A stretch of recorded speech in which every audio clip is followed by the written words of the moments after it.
Good morning बच्चों।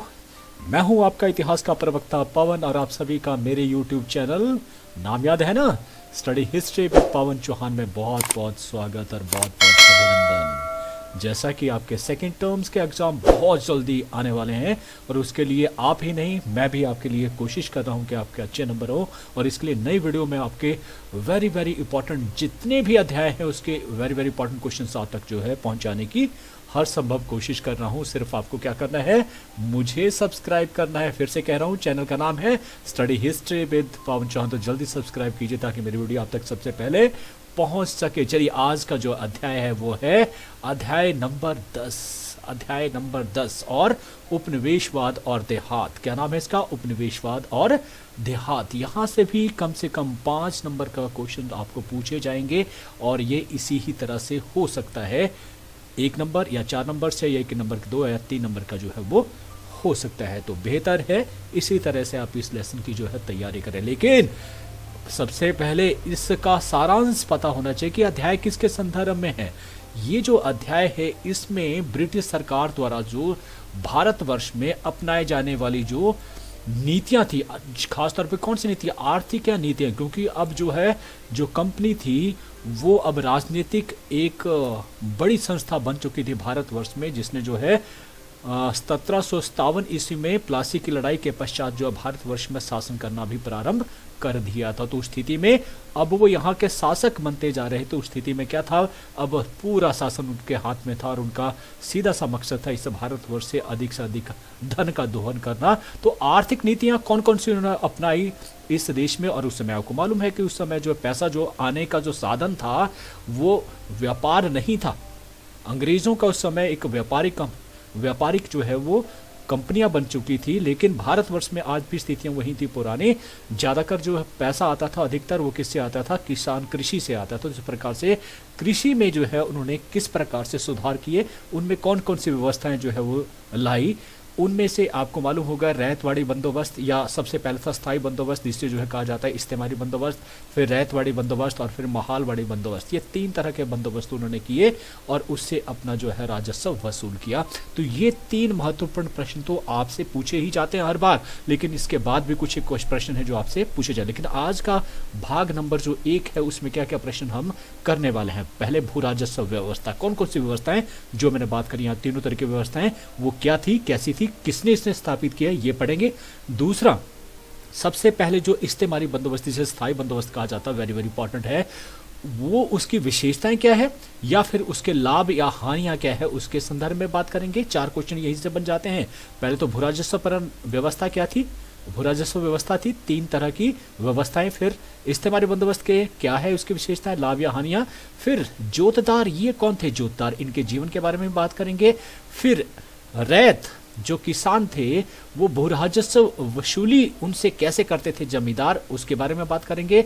या भू राजस्व वसूली करने की जो समस्या थी जमींदारों से किसानों से जब करते थे उसमें क्या समस्या आती थी, वो भी प्रश्न कई बार पूछा जाता है। या राजस्व की अदायगी समय पर जमींदार नहीं करवा पाते थे, नहीं करते थे, उसमें चूक हो जाती थी, उसका नतीजा क्या होता वो भी जान पाएंगे। और अंत में बात करेंगे दूसरी जो व्यवस्था थी भू राजस्व व्यवस्था, रैयतवाड़ी बंदोबस्त, वो क्या थी, उसकी विशेषताएं क्या थी और लाभ हानियां क्या थी। ये 8 महत्वपूर्ण प्रश्नों की चर्चा आज हम करने वाले हैं। चलिए बात करते हैं। सबसे पहले प्रश्न का वो है ब्रिटिश शासन की भू राजस्व व्यवस्थाएं क्या थी। बहुत अच्छे से समझ लेना। यहां अगर आपने ये तीनों चीजें समझ ली तो समझ लीजिए पूरा जो आपका भाग 1 है वो पूरी तरह से समाप्त। देखिए, पहला इस्तेमारी बंदोबस्त या जिसे कहते हैं स्थायी बंदोबस्त, छठी से हम पढ़ते आए हैं इसको। स्थायी बंदोबस्त, नाम से ही पता लगता है स्थायी, लेकिन स्थायी था क्या ये जानने की जरूर कोशिश करना। देखिए, सबसे पहले जो मैंने कहा जितने भी बोर्ड है ना उनको आप याद कर लीजिए। मैंने जो बोर्ड करके, और यही मैंने आपके इस बार दे दिए गए हैं, लिख दिया है नीचे, ये आप जो है शॉर्ट नोट जो है वो इनको याद कर सकते हैं और बड़े क्वेश्चन आप बना सकते हैं। बहुत इंपॉर्टेंट है। देखिए, सबसे पहले याद करना है लॉर्ड कॉर्नवालिस, ये उस समय के हमारे जो है वो गवर्नर जनरल थे। उन्होंने 1793, ये डेट भी आपको याद रखना पड़ेगा, लॉर्ड कॉर्नवालिस 1793, और बंगाल में सर्वप्रथम जो स्थायी बंदोबस्त जो है लागू किया गया था। लेकिन मैं थोड़ी सी भूमिका बता दूं क्योंकि मुझे पता है कि जब आप इन 3 व्यवस्थाओं को समझेंगे तो इसके पीछे का इतिहास एक और है। लॉर्ड कॉर्नवालिस थे, यहाँ पर जो है लॉर्ड हेस्टिंग्स थे यहाँ के गवर्नर जनरल। उन्होंने क्या किया था, उन्होंने एक ठेका व्यवस्था स्थापित करी थी। 1772 ईस्वी में उन्होंने क्या किया कि 5 साल के लिए, कितने साल के लिए, 5 साल के लिए जो है वो जमीन जो है वो ठेकेदारों को दी जाती थी। किसे दी जाती थी? ठेकेदारों को दी जाती थी, जो सबसे ज्यादा बोली देता था। ठीक है जी। अब वो ले तो लेता ऊंची बोली के ऊपर ले तो लिया जमीन, लेकिन जमीन से जो उत्पाद निकलता था, जो भी कृषि का जो निकालते, धान निकाल दिया, कोई फसल निकाल दी, उसमें उनकी कीमत बहुत कम होती थी। इसका मतलब उनकी आय बहुत कम होती थी और लगान बहुत ज़्यादा होता था। तो इसलिए क्या था, ये बहुत मुश्किल हो गया कि उन्होंने ले तो लिया, लेकिन वो समय पर फिर अपना भू राजस्व नहीं दे पाते, तो सरकार का जो है उससे घाटा होता, नुकसान होता था। लेकिन अब उसने क्या किया, अभी बाद में क्या उसने क्या किया, 77 ईस्वी में क्या किया, अब यही ठेका जो व्यवस्था थी 5 साल के बजाय उसने कर दिया 1 साल। कितना कर दिया? 1 साल। इससे तो और भी नुकसान हो गया। क्या नुकसान हुआ? क्योंकि भाई इस बार तो मेरे को मिल गया 1 साल के बाद, अगली बार पता नहीं किसको ठेका मिलेगा। इसलिए वो क्या करता था, उस जमीन में कोई ऐसे काम नहीं करता जैसे कि कुएं खोदना या कोई अच्छा काम करना, क्योंकि उसको मालूम अगली बार कोई और करेगा। तो इसलिए जो है, जो भूमि की जो व्यवस्था थी या भूमि की जो उपजाऊपन था या जो भी उसको बढ़ाने का काम किया जा सकता था, वो कहाँ आगे बढ़ने के बजाय किसकी तरफ, पीछे की तरफ रिवर्ट हो रहा था। तो भूमि के उपजाऊपन भी कम हो रहा था और उसमें जो सुधार होने चाहिए तो नहीं हो रहे। तो ये जो व्यवस्था थी, ये सारी व्यवस्था किसके द्वारा, लॉर्ड हेस्टिंग्स के द्वारा हो रही थी। और इसी को देखते हुए आने वाला जो दूसरा गवर्नर जनरल आया, लॉर्ड कॉर्नवालिस, उसने नई व्यवस्था को जो है लागू की। तो नई व्यवस्था सबसे पहले बंगाल में जो लागू की गई थी वो थी 1793 ईस्वी में, और ये कौन सी थी, स्थायी बंदोबस्त। ठीक है। इसमें क्या था कि जो लगान था वो स्थायी हो गया था, सदा के लिए निश्चित कर लिया गया था, इसलिए इसको कहा गया था स्थायी बंदोबस्त। क्लियर है। और याद करना, ये जो बंदोबस्त था किसके साथ किया गया था, ये जमींदारों के साथ किया गया था। जमींदार जो बड़े बड़े जमीनों के मालिक, उनको बना दिया गया, जिनका समाज में बड़ा ऊंचा दर्जा था, उनको जमीनें दे दी गई। ये जमींदार जो थे ना, ये मुगल काल से ही जो है बड़े जमींदार थे, बड़े बड़े जमीनों के मालिक, तो उनके साथ सीधा समझौता कर दिया गया। किसने?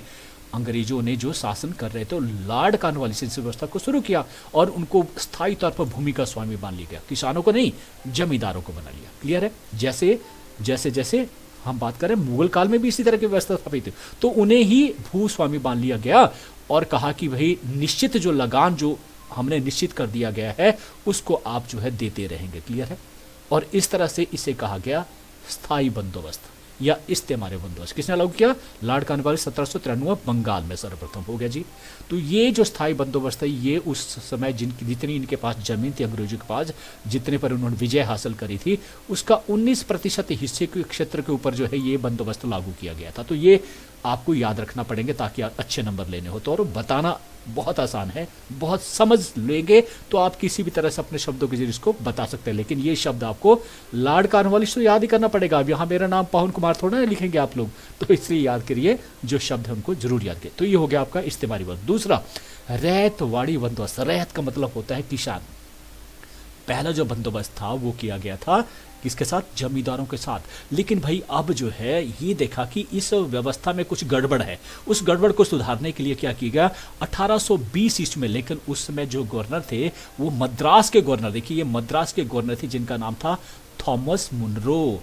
इन्होंने भी, ये उस समय यहाँ के मद्रास के गवर्नर थे, लेकिन उन्होंने कैप्टन रीड इसके मेन जो थे, जैसे जो है अगर हम बात करें ना भारतवर्ष में मनमोहन के समय में जब सरकार थी, तो उसमें भारतवर्ष में जो है वो आर्थिक सुधारों का बहुत जो है वो प्रचलन, आर्थिक सुधार किए गए भारतवर्ष में और बहुत वो हमारी जो आय थी वो बढ़ी थी। तो उसमें जो है मनमोहन सिंह जो भारतवर्ष के उस समय के क्या थे, जो मंत्री थे, लेकिन कौन था? वित्त मंत्री थे। तो सुधार उनके द्वारा किए गए थे, वित्त मंत्री के द्वारा। तो इसी तरह गवर्नर जो थे वो थे मद्रास के थॉमस मुनरो, जिनको आपको याद रखना पड़ेगा। लेकिन किसकी सहायता ली थी उन्हें? ये कैप्टन रीड थे। ये आर्थिक मामलों के जो है वो क्या थे? अधिकारी थी। तो इन्होंने जो है ये चलाया था क्या? रैयतवाड़ी बंदोबस्त। उन्होंने देखा था कि जो जमींदार है वो ज़्यादा मुनाफा कमा रहा है और किसानों की स्थिति बदतर हो रही है और इससे इस कृषि जो है वो डे बाय डे खत्म हो रही है। तो इन्होंने क्या किया? किसानों को सीधा जो है वो के साथ ये समझौता किया या बंदोबस्त किया, और इसलिए इसको कहा रैयतवाड़ी बंदोबस्त। क्लियर होगा? कब किया? 1820 ईस्वी में हो गया जी। तो सीधा किसका लागू किया गया? रैयतवाड़ी बंदोबस्त किसके साथ किया गया? रैयतों के साथ। किसानों का मतलब होता था किसान से सीधा संबंध, ठेका करना इकरारनामा करना, ये सारा जो है बंदोबस्ती कहलाता है। समझे? बंदोबस्त को बताने के लिए कि बंदोबस्त होता क्या है। बंदोबस्त का मतलब हुआ कि हम इकरारनामा करना है, लिखित एक सौदा करना कि भाई ये इसकी जो है वो आपको ये करना पड़ेगा, आपको इतना लगान देना पड़ेगा। तो ये सीधा ही किसके साथ? रैत के साथ किया गया। सरकार और सीधी रैत, बीच में कोई नहीं था, कोई जमींदार नहीं था। ऊपर वाली व्यवस्था में क्या था? पहले सरकार, सरकार का किसके साथ? जमींदार, और जमींदार आगे जमीन जो है जोतने के लिए जो है किसको देते थे? किसान। किसानों की यहाँ कोई मतलब नहीं था इस, लेकिन यहाँ पर जमींदार जो है नगण्य थे, जीरो थे, और यहाँ पर सीधा ही किसके साथ किया गया? किसानों के साथ हो गया। कहाँ कहाँ हुआ ये? मुंबई, असम और कुछ अन्य भागों में किया गया। पहले मद्रास सबसे पहले, और मद्रास के बाद मुंबई, असम और अन्य भागों में किया गया, और ये बहुत बड़े क्षेत्र में किया गया था। इसलिए ये 51% क्षेत्र के ऊपर जो है ये बंदोबस्त सबसे ज़्यादा जो है रैतवाड़ी बंदोबस्त जो है चलाया गया था अंग्रेजों के द्वारा। दूसरा बंदोबस्त क्लियर हो गया। रैत के साथ जो किया गया उसे रैतवाड़ी बंदोबस्त 1820 जनरल जो थे उस समय मद्रास के जो गवर्नर थे उनका थॉमस मुनरो, कैप्टन रीड की सहायता से। तीसरा महालवाड़ी बंदोबस्त। महाल होता है गांव को जो है, बहुत सारे गांव को मिलाकर जो है महाल बनता है। आज भी ये शब्द का इस्तेमाल जो है, अगर जाएं आप पटवार खाने में तो महाल वहाँ शब्द यूज किया जाता है। तो महाल वो है बहुत सारे गांव। तो इसको चलाने वाले या शुरुआत करने वाले कौन थे? रॉबर्ट बर्ट और जेम्स थॉमस, अंग्रेज अधिकारी थे। इनके द्वारा जो है इसे स्थापित किया गया था। रॉबर्ट बर्ट और जेम्स थॉम्सन, याद रखना पड़ेगा इनका नाम आपको। ये जो है उत्तर प्रदेश और मध्य प्रदेश के कुछ क्षेत्रों में जो है वो लागू किया गया था। क्या था? किसके साथ? ना ये जमींदारों के साथ था, ना ही ये किसानों के साथ, किसी किसान के साथ सीधा किया, बल्कि महाल के जितने भी किसान थे, महाल में अब देखिए मैंने बहुत सारे गांव हैं, गांव में बहुत सारे किसान हैं, तो पूरा महाल जितना, मान लीजिए जैसे नागशाला में जितने भी जो किसान पड़ते हैं, नागशाला महाल है, ठीक है जी, आपके अपने गांव का नाम है नागचला, उसमें बहुत सारे किसान हैं। तो उस महाल में देखिए, महाल में 1 से 2 गांव भी हो सकते हैं, 3 भी हो सकते थे। तो महाल में जितने भी हैं उन सभी के साथ जो है वो ये समझौता किया जाता था या ये बंदोबस्त किया जाता था। पूरी जमीन को देख के और निश्चित कर दिया जाता था कि इतना लगान जो है इस माहौल से आएगा। क्लियर हो गया? और सभी किसान का उसमें निश्चित होता था, इससे इतना, लेकिन वो महाल के साथ होता है। इससे का जो है बाद में पंजाब में भी इसे लागू कर दिया गया था। ठीक है, तो इतना समझ लीजिए, बाद में हम इसको अलग अलग तरह से जो है वो समझेंगे।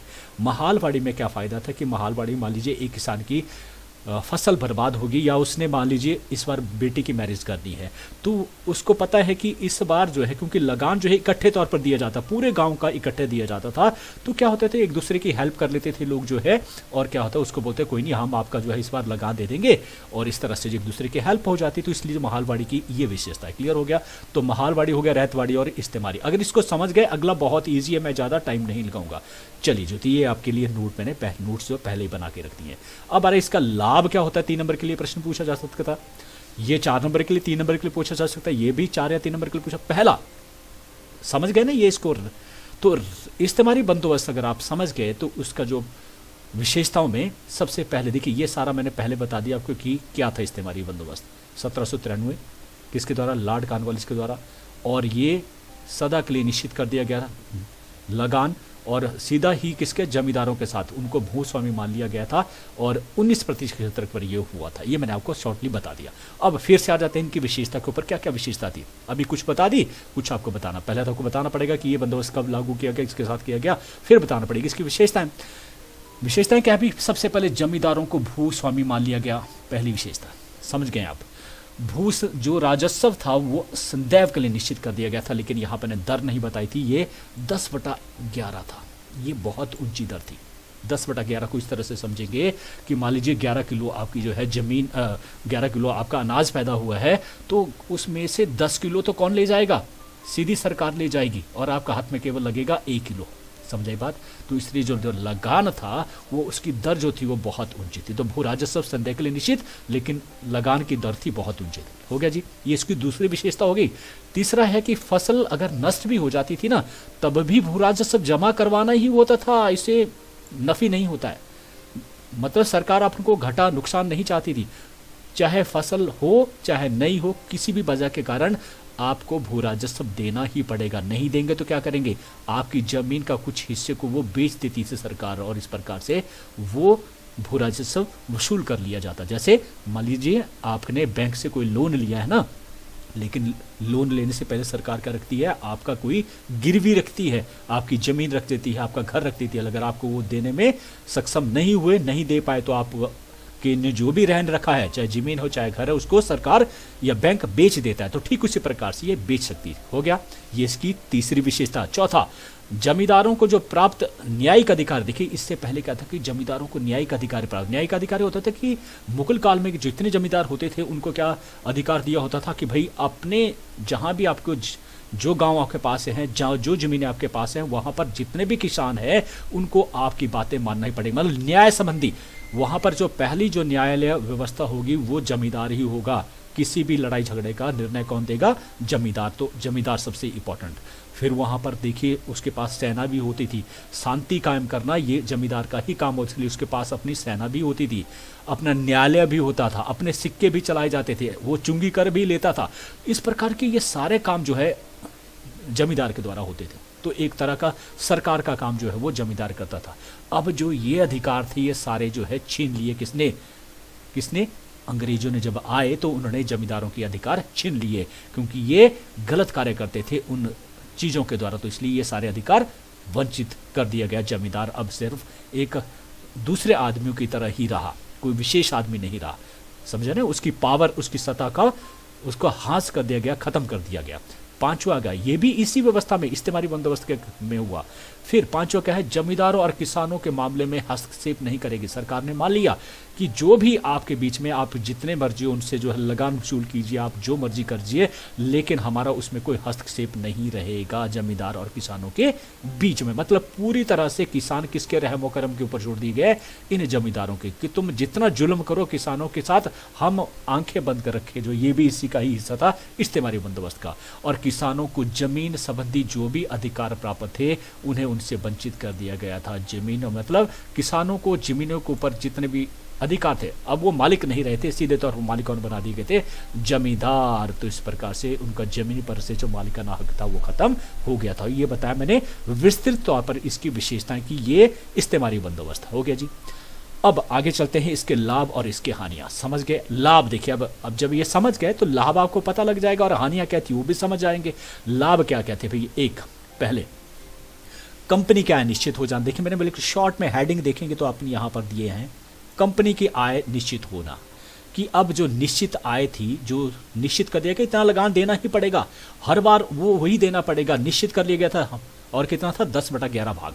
अब सरकार को यह मालूम था कि मेरे पास जो है अगर पूरा लगान जो है उस जगह का 1 लाख आ रहा है, तो पता है कि मैं 1 लाख के लिए जो है उसी तरह से जो है वो व्यवस्थाएं शुरू कर सकती थी सरकार की। मैं 1 लाख मेरी आय है तो 1 लाख में मैं क्या क्या करूँगा आगे। ये वैसे ही जैसे मेरे हर महीने जो है 1 लाख रुपए आता है, तो मुझे पता है कि मुझे कहाँ कहाँ खर्च करना, मैं तो पहले ही प्लानिंग कर सकूँगा। तो इससे हुआ फायदा किसको? सरकार को फायदा हुआ कि कंपनी की आय निश्चित होगी, पहला। दूसरा, अब कंपनी को प्रत्येक किसान से भूमि राजस्व वसूल करने के उत्तरदायित्व से मुक्त। पहले क्या करना? सरकार को अधिकारी नियुक्त करना पड़ते थे, फिर लगान वसूल करने के लिए जाना पड़ता, देखना पड़ता था, ठेका करना पड़ता था, भाई आप इतना देंगे, अच्छा कौन देगा सबसे लगान, फिर वो दे ना पाया तो इसमें बहुत सारे अधिकारी लगेंगे और सरकार की ऊर्जा खत्म होती थी। काम उसको कुछ और करना है लेकिन काम कुछ और। अब क्या था? अब वो इस कार्य से मुक्त हो गए, क्योंकि सीधा काम किसको दे दिया गया था भाई? कौन बना लिया गया था राजस्व करने के लिए? वो थे आपके जमींदार। तो जमींदार ही अब अपने बंदे को भेजेंगे जो मर्जी करता रहे, तो अब कंपनी का कोई लेना देना नहीं था। इसी प्रकार से अब जो है कंपनी पूरी तरह से आजाद थी किस काम को करने के लिए? साम्राज्य का विस्तार करने के लिए भारतवर्ष में, क्योंकि वह साम्राज्यवादी भावना को लेकर अब आगे चले थी। विस्तार करना, पहले बंगाल को जीता, अब जो है और राज्यों को जीतेंगे। तो इस प्रकार से व्यापार करना, वो भी उसमें भी जो विस्तार करने की नीति के ऊपर वो काम करने लगे, बजाय वो लगान वसूल करने के लिए। तो लगान वसूल करने का किसको दे दिया गया था?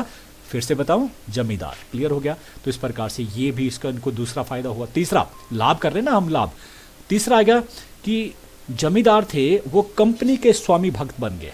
जमींदार जिन्हें मालिक बना दिया ना भाई, मुगल काल से तो थे ही, लेकिन मुगल काल के बाद अब स्वामी कौन बन गया था जमीनों का? अब बन गए थे अंग्रेज। तो अंग्रेजों ने क्या हो रहा? उन्हीं जमींदारों को जमीनें दे दी, तुम मालिक हो। जब ये मालिक बना दिए तो किसके स्वामी भक्त होंगे? वो अंग्रेजों के स्वामी भक्त होंगे। तो इस प्रकार से वो गुलामी, एक गुलामियत का जीवन जो है वो जीने लगे थे किसके? अंग्रेजों के साथ मिलकर। जितने भी जब भी अंग्रेजों को कोई दिक्कत आई तो कौन उनका साथ देने वाले थे?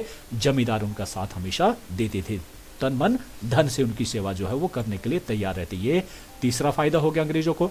चौथा जो है जमींदारों के लिए एक वरदान सिद्ध, जमींदारों के लिए। इसके बाद अगर 3 लाभ जो है सरकार को हुए तो चौथा लाभ जो है वो जमींदारों को भी वरदान सिद्ध हुआ। समय बीतने के साथ साथ जो है जो चीज़ों को के जो दाम थे वो बढ़ने लगे।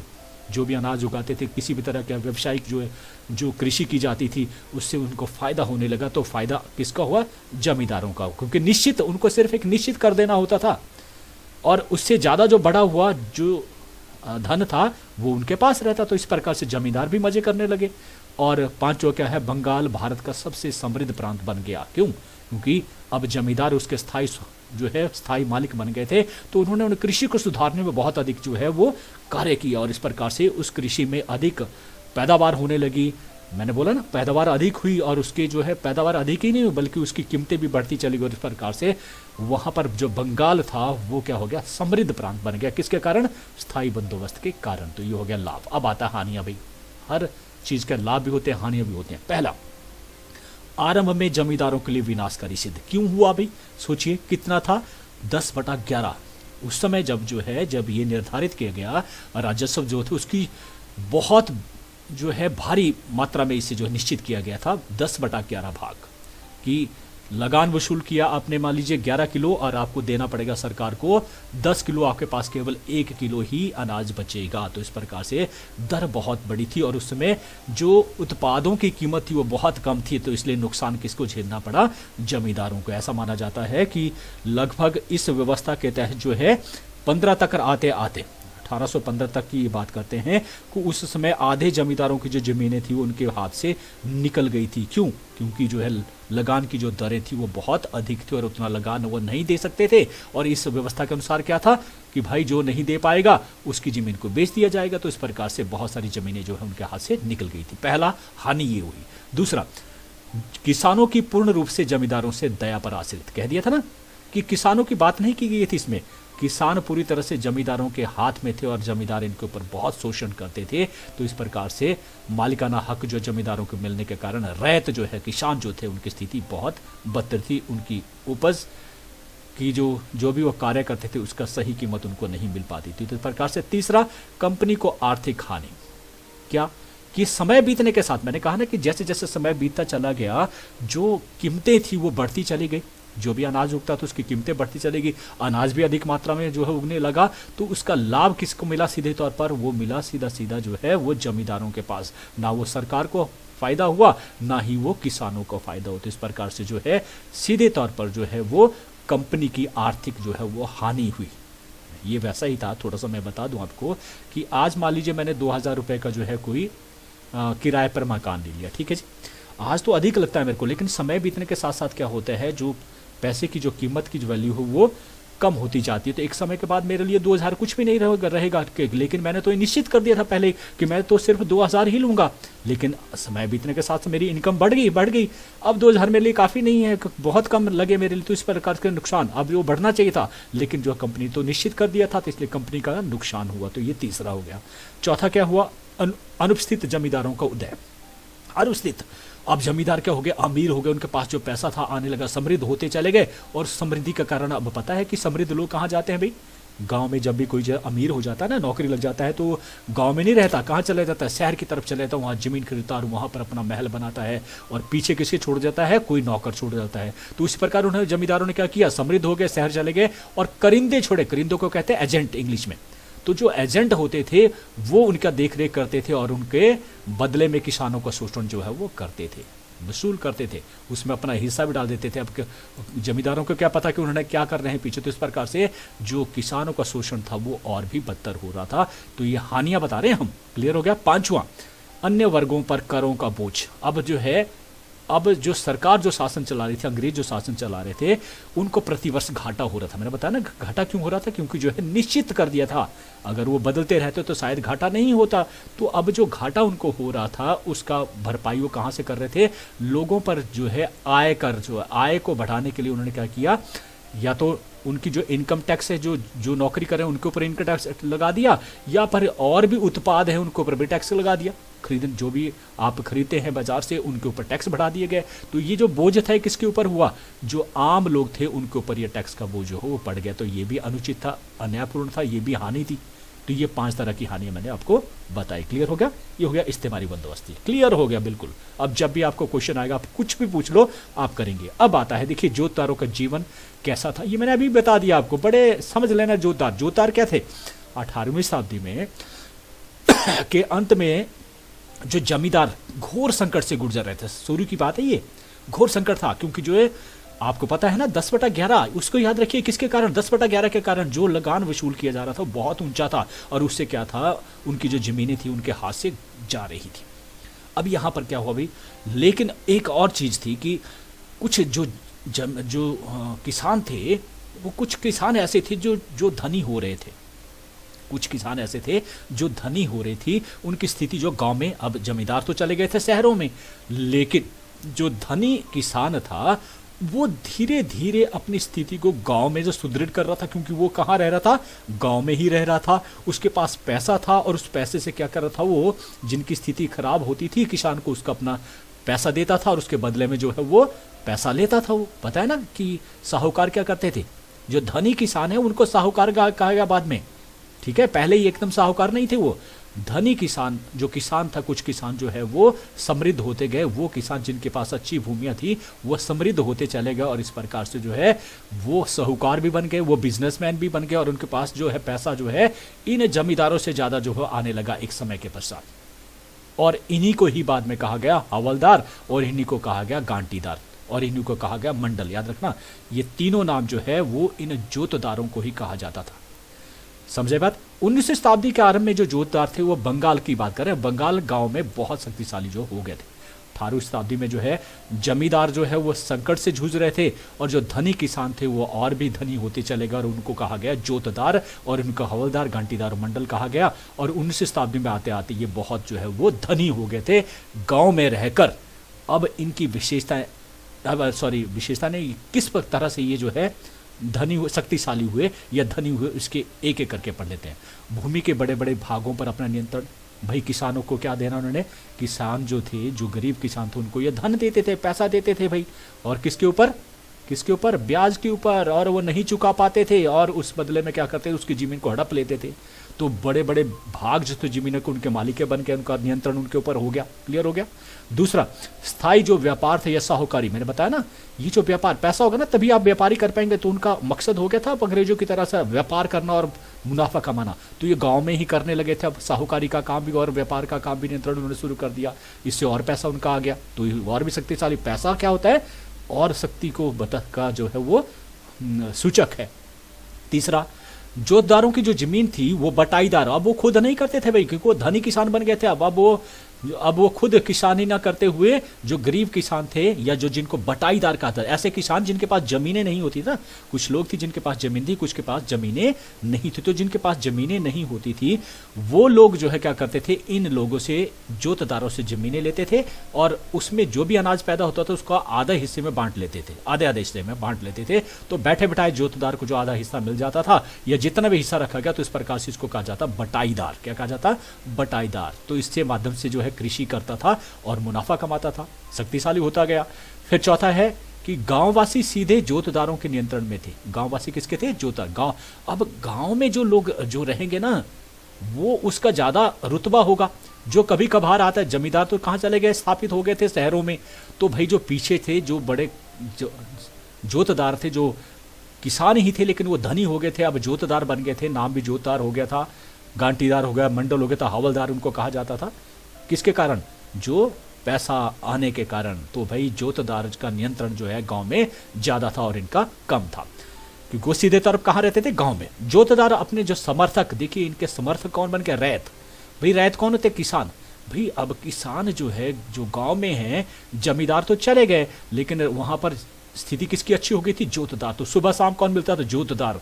तो जोतदार को राम सलाम भी होती थी और जोतदार से पैसा भी उधार लेता था किसान। तो रैत जो था वो किसके रहमो करम के ऊपर चल रहा था? वो जोतदारों के। इसलिए पूरा जो ध्यान था रैयतों के ऊपर उन्होंने दिया, और रैयतों का जो है रैयतों के ऊपर नियंत्रण किसका हो गया? जोतदारों का हो गया। क्लियर हो गया? तो इस प्रकार वो ज्यादा शक्तिशाली बन गया।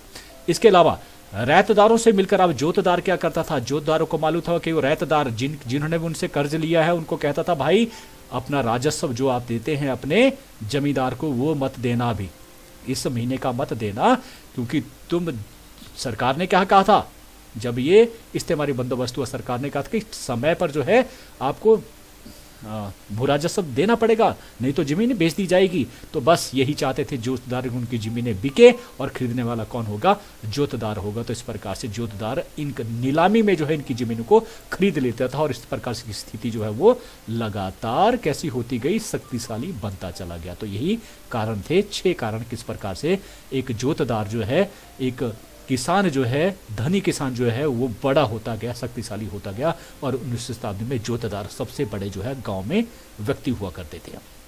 अब आता छठा क्वेश्चन, जमींदार या रैयत से भू राजस्व की वसूली कैसे करते थे और इसके लिए भू राजस्व वसूली क्या समस्या थी? भाई अभी मैंने इसकी समस्या बता दी, बहुत सारी डिस्कस होगी। जो रैयत होता था भू राजस्व वसूली में जो है वो, अगर हम बात करें ना, मैंने कहा था ना अभी कि जो जमींदार था वो चला गया था शहर में। अब शहर में वो चला गया तो उसका जो अधिकारी जो नियुक्त किया जाता था भू राजस्व एकत्रित करने के लिए, उसको अमला कहा जाता है। याद रखना, अमला। ये भू राजस्व एकत्र करने के लिए जो है वो जमींदार की तरफ से जो अधिकारी नियुक्त किया होता, अमला। याद रखना, अमला। अब इस अमला को बहुत सारी परेशानियां जो है आती है भू राजस्व एकत्र करने के। भेज तो दिया उसको गांव में, जाओ भाई राजस्व वसूल कर जाकर जो भी किसान है जो उसके अंडर है, जो उसकी जमीनें बोता है, ये जाता है। लेकिन खराब फसल कई बार हो जाती थी या उपज नहीं होती थी, कम होती थी, निम्न कीमतें हैं, तो जो रैयत था वो भू राजस्व नहीं दे पाता था। ठीक है, अब जो भू राजस्व था वो दोनों तरह से दिया जा सकता था, नगद भी दिया जा सकता और अनाज के तौर पर भी दिया जा सकता था। तो भाई वो दोनों ही तरह से, क्योंकि खराब फसल होगी इसलिए भू राजस्व नहीं दे पाता था, ये भी कारण होता था। ये भी कारण है ना, कारण पूछे कि किस कारण जो है वो वसूली नहीं हो पाती। दूसरा, रैयत भू राजस्व देने में जानबूझकर विलंब, अभी बताया ना, विलंब करेगा। किसके? जोतदार कहता था भाई नहीं नहीं नहीं, नहीं दे, जानबूझकर विलंब करते थे। किसके कहने पर? ये जोतदारों के कहने के ऊपर। इस प्रकार से क्यों? क्योंकि वो चाहते थे कि उसकी जो भूमि जो है वो क्या हो जाए, उसकी नीलामी हो, और इस प्रकार से खरीदने वाला कौन हो? जोतदार। तो 3 तरह का जो है वो 3 तरह के कारण थे जो वसूली नहीं हो पाती थी। फिर 7वां प्रश्न, राजस्व की अदायगी में जमींदार क्यों चूक करते थे? ये भी हो चुका है। देखिए थोड़ी सी फर्क होगा। जमींदार क्यों चूक करता आगे? भाई जब लेगा ना तभी तो आगे देगा। यही एक कारण आपने बताना है। ये हेडिंग अगर आपको याद होगा बड़े आराम से आप बता सकेंगे। अब आपको ज़्यादा जरूरत नहीं है ज़्यादा समझने की। देखिए, भू राजस्व की ऊंची दरें निश्चित, बता देना, भू राजस्व की ऊंची दरें निश्चित। बहुत मुश्किल था, 10/11 भाग जो है उनके लिए निश्चित किया गया था, और ये देना उनके बस की बात नहीं। तो इस प्रकार से उनकी ज़मीनें छीनी जा रही थी और उनकी नीलामी हो रही थी, इसलिए अदायगी नहीं हो रही। फिर दूसरा, कृषि उत्पादों की कीमतें बहुत कम थी। कृषि उत्पादों की कीमतें बहुत कीमत थी। कोई भी जो हम अनाज उगाते हैं ना, उसके ऊपर अगर खर्च ज़्यादा हो जाता है और जब उसको बेचने के लिए अगर हम जाएं और वो जो खर्च हमने किया उससे कम मिले तो वो घाटे का सौदा होता है, हानि का सौदा होता है। तो वैसा ही उस समय हो रहा था, इसलिए भी जो राजस्व वसूल नहीं हो रहा था, जो किसान थे वो देने के काबिल नहीं हो पा रहे थे। तीसरा, सूर्यास्त कानून प्रचलन। जमींदारों के ऊपर जो है एक कानून जो है इस व्यवस्था के तहत लागू था कि अंग्रेजों ने कहा था कि सूर्य अस्त जब हो जाएगा उस तारीख का, जिस तारीख को निश्चित किया गया है, उसके अगले दिन उसकी नीलामी कर दी जाती थी। तो सूर्य अस्त का जो है कानून लागू था। नहीं दे पाएगा तो अगली दिन आप बेशक आपके पास होगा, आपको नहीं माना जाएगा, आपकी जमीन को नीलाम कर दिया जाएगा। तो इस प्रकार से ये तीसरी चूक थी। चौथी जो है चूक क्या थी कि जमींदारों से उनके अनेक अधिकारों को छीन लिया गया था। जमींदारों से अनेक अधिकार, भाई अब वो नाम मात्र का जमींदार था। पहले कैसा जमींदार था भाई? सीमा शुल्क लेता था, सेना की टुकड़ियां उसके पास होती थी, ज्यादा कोई करता सेना को भेज देता था, मारता था। न्याय संबंधी उसके पास अधिकार थे, वही न्याय करेगा। तो सोचिए कितना डर होता होगा उसके ऊपर। तो कोई भी जो है लगान क्यों नहीं देगा उसको, समय पर देगा तो इन अधिकारों को छीन जाने के कारण भी जो है वो नहीं ले पाया। और 5 जो मैंने बताया अभी पिछला जो लेसन, पिछला हमने जो भी किया 6ठा प्रश्न, जिसमें भू राजस्व एकत्र सहज कार्य नहीं था, अमला जाता था लेकिन सहज कार्य नहीं था। भाई अभी पढ़ा हमने क्या होता था कि जो है जो घंटीदार था वो क्या होता है, मत दो भैया। अभी तो बहुत सारी समस्याएं इस तरह की होती थी, तो ये समस्याएं थी जमींदारों के आगे, वो समय पर जो है अपनी अदायगी नहीं कर पाता था राजस्व को, भू राजस्व आगे सरकार को देने में। 8वां और अंतिम प्रश्न क्या है कि रैतवाड़ी बंदोबस्त, दूसरी जो बंदोबस्त है वो क्या बंदोबस्त है, वो है रैतवाड़ी बंदोबस्त। उसकी विशेषता क्या है? रैतवाड़ी बंदोबस्त के बारे में अभी मैंने बता दिया आपको। 1820 ईस्वी में मद्रास में, और गवर्नर थे उसमें थॉमस मुनरो, और उन्होंने कैप्टन रीड के सहयोग से जो है वो मद्रास में सर्वप्रथम लागू किया, फिर इसे मुंबई, असम और कुछ अन्य भागों में लागू किया। इस तरह से 51% भूमि के ऊपर इसे लागू किया गया था। ये पढ़ लिया है। विशेषताएं देखिए, फिर से पढ़ लीजिए। नंबर 1, इस बंदोबस्त के अंतर्गत जो है सीधा ही जो बंदोबस्त किसके साथ किया जाता था, रैत मतलब किसानों के साथ सीधा जो है वो ये बंदोबस्त किया गया। मतलब मालिक किसे बना लिया गया, सही तौर पर किसान को जो है अब मालिक बना दिया गया, बजाय किसके, हाँ बिल्कुल बजाय आपके, देखिए नाम कई बार जो है जमींदारों के, तो जमींदारों से किया गया उसे कहा गया रैत, उसे कहा गया स्थायी बंदोबस्त, और जो किसानों के साथ किया गया उसके रैतवाड़ी बंदोबस्त। दूसरा, केवल एक ही शर्त थी कि भू राजस्व उसे समय पर देना पड़ेगा, भू राजस्व समय पर देना पड़ेगा, नहीं तो उसकी जमीन का कुछ हिस्सा जो बेच दिया जाएगा। तीसरा क्या था कि भू राजस्व जो है 20 से 30 वर्षों के लिए निश्चित किया गया था, उसके बाद उसे बढ़ाया जा सकता था। ये तीसरी जो इसकी विशेषता थी रैतवाड़ी बंदोबस्त, 20 से 30 वर्ष के लिए निश्चित था, लेकिन उसके बाद इसे बढ़ाया जा सकता। फिर इस्तेमारी बंदोबस्त की त्रुटियों की बात करें तो उसमें क्या था कि जो त्रुटियां इस्तेमारी में थी उसको दूर करने का प्रयास जो है इस बंदोबस्त में किया गया था। उसमें आपको पता है त्रुटि क्या थी ना, समझ गए ना, कि उसमें जो है जो खास तौर पर जिसे मालिक बना लिया गया था जमींदार, वो बहुत अन्यायपूर्ण जो व्यवहार करता था किसके साथ, किसानों के साथ, और फायदा किसको हो रहा था, वो जमींदार को हो रहा था, वो अमीर होता जा रहा था, और जो सरकार है वो गरीब होती जा रही। तो इसलिए जो है इन्होंने क्या किया, इसका प्रयास भी था, ये इसकी विशेषता है कि अब सीधे उन्होंने किसानों के साथ किया, तो ये इसकी चौथी विशेषता हुई। अब आता है लाभ, सीधे तौर पर पढ़ लेना, ये समझ आ गए तो लाभ भी पता लगेगा। हानियां, लाभ किसानों की अच्छी स्थिति होगी, बिल्कुल उनके साथ सीधा किया। अब कोई जो है बीच मझौलिया खत्म हो गया, अब सीधे ही सरकार को देना है, तो फायदा किसको हुआ, किसान को। बंदोबस्त सरकार के लिए भी लाभकारी सिद्ध हुआ, क्योंकि अब जो है ऊंची दर जो है, जो ऊंची दर थी वो वही दर जो है उनसे किसानों से सीधे मिलने लगी थी। हानियां, भू राजस्व की दर ऊंची थी, यहां भी बात कर लेते कि भू राजस्व की दर बहुत ऊंची थी, कोई किसान दे पाता था, कोई नहीं दे पाता था। जमीन को सरकार द्वारा बेचने का अधिकार, जमीन को सरकार द्वारा बेचने का अधिकार ये उनके पास था, क्योंकि जो नहीं दे पाएगा उसकी सरकार उसकी जमीन को बेच देता था। तो ये दूसरी हानि थी। सरकार किसके लिए हानि थी, ये उस किसान के लिए हानि थी। सरकार को भू राजस्व की दरों में वृद्धि करने का अधिकार ये कब था कि जब मान लीजिए अकाल पड़ गया और नहीं दे पाया तो उसकी भूमि जो है वो बेच दी, तो क्या हुआ, किसको हुआ, ये किसान को नुकसान हुआ। सरकार का भू राजस्व की दरों में वृद्धि का अधिकार, वो जब चाहे जो है वो जिस वर्ष जो है वृद्धि करना चाहे कर सकती थी, निश्चित नहीं था। तो इस प्रकार से जो है ये भी किसानों के लिए जो है घाटे का सौदा था। और चौथा था, जमींदारों की जगह अब किसानों का शोषण सरकार कर रही थी सीधे।